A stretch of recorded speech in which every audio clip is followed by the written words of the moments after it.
Berikut adalah starting 11 timnas Indonesia yang dipilih oleh calon pemain naturalisasi, Sandy Walsh. Sebagaimana diketahui, proses naturalisasi Sandy Walsh sudah sampai di tahap akhir, hanya menunggu persetujuan DPR RI, dan Presiden Joko Widodo membuat kepres. Sandy Walsh sendiri sempat bergabung dalam sesi latihan timnas Indonesia jelang kualifikasi Piala Asia 2022, walau belum bisa diturunkan karena ia belum memiliki KTP. Lewat sesi latihan itu, Sandy Walsh melihat bagaimana kualitas para penggawa timnas Indonesia, dan berkenalan dengan pemain yang langganan dipanggil Shin Tae-yong.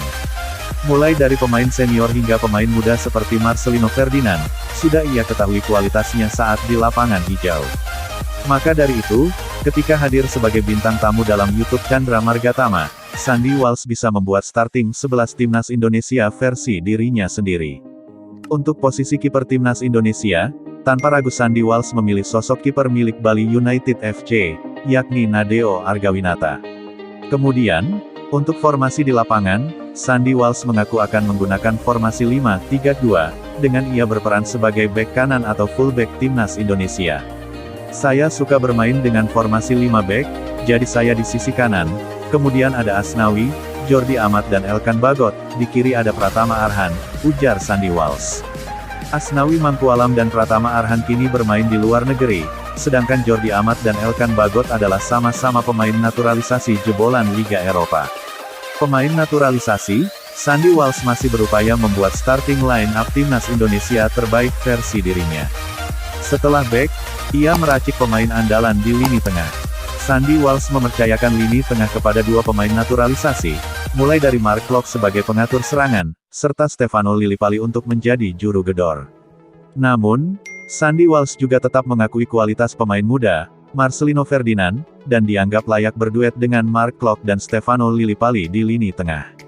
Di posisi pemain tengah, saya pilih Mark Klok, kemudian Marcelino Ferdinand, serta Stefano Lillipali, ungkap Sandy Walsh. Berbeda dengan lini depan, Sandy Walsh justru mempercayakan kepada dua pemain lokal yang berpengalaman di luar negeri, yaitu Witan Sulaiman dan Sadil Ramdhani. Saya mau pilih Witan Sulaiman dan Sadil Ramdhani di lini depan, tegas Sandy Walsh.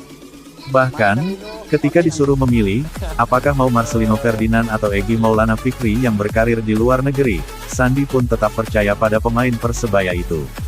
Saya bilang ke dia, kamu sudah ada di tim utama, itu tidak mungkin. Saat saya berusia 17 tahun, saya tidak pernah bergabung di tim utama, tapi dia bisa, ungkap Sandy. Marcelino adalah pemain yang berbakat, dia memiliki mental yang bagus dan dia ini orangnya mau belajar, dia juga memiliki personality yang bagus, ucap Sandy. Saya rasa dia akan punya karir yang bagus kalau dia melakukannya step by step, dan ia terus bekerja keras, pungkas Sandy Walsh. Sandy Walsh mantap pilih timnas Indonesia. Sejak beberapa waktu lalu, Sandy Walsh menjadi sorotan karena masuk dalam salah satu proyeksi PSSI untuk mengikuti program naturalisasi dan membela timnas Indonesia. Rupanya, tak hanya PSSI yang berminat mendatangkan bek andalan KV Mechelen itu, bahkan Republik Irlandia juga sempat menawari Sandy Walsh untuk bergabung. Pasalnya, ayah dari Sandy Walsh, Gary Walsh, memiliki darah Irlandia dan Swiss. Maka, peluang untuk merumput di Eropa terbuka lebar untuk bek 26 tahun tersebut. Namun, kepada sebuah media besar di Irlandia, Irish Sun, Sandy Walsh mengaku jika ia memilih untuk menjadi warga negara Indonesia, mengikuti mandat sang kakek.